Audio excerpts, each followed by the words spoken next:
পরিবারের বড় ছেলে পরিবারের কাছে একটা বড় বলদ।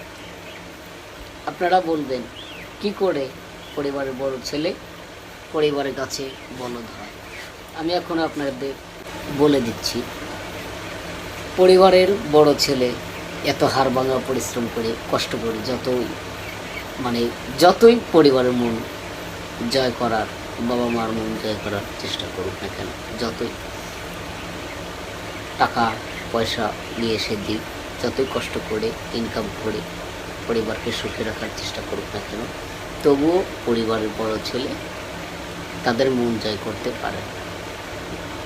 পরিবারের বড় ছেলের উপর তাদের কোনো খায়েশ মেটে না, আর পরিবারের বড় ছেলে খারাপই রয়ে যায়।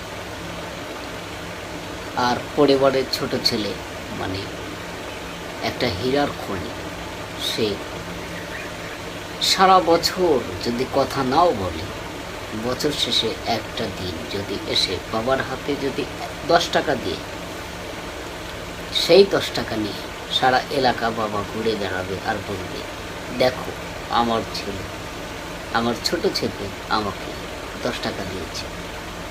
ঠিক এরকমভাবে পরিবারের বড় ছেলের বউ বাসার একটা চাকরানি।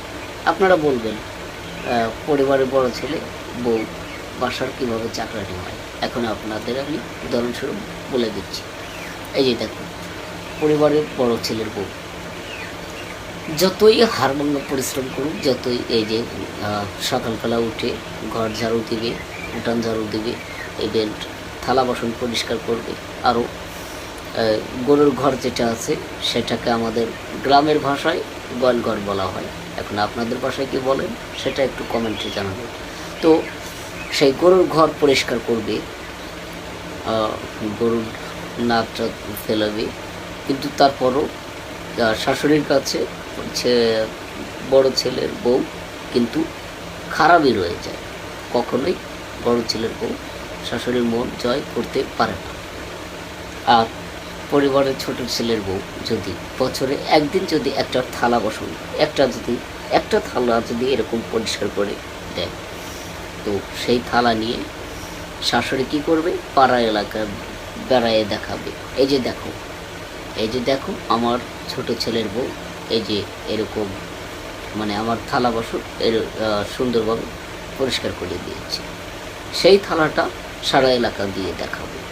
কিন্তু বড় ছেলের বউ এত হাড়ভাঙা পরিশ্রম করার পরও কিন্তু মন জয় করতে পারে না। তাই বলছি, পরিবারের বড় ছেলে মানে একটা পরিবারের বড় বলদ, আর পরিবারের বড় ছেলের বউ মানে একটা পরিবারের খাস চাকরানি। এখন কথাটা শুনতে খারাপ লাগলেও এটাই বাস্তব।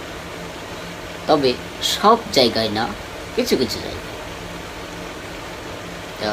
কথাটা যদি সত্যি হয়ে থাকে অবশ্যই আপনারা কমেন্টসে জানাবেন। আর যদি ভুল হয়ে থাকে তাহলে দয়া করে ক্ষমার দৃষ্টিতে দেখবেন। আল্লাহ হাফেজ।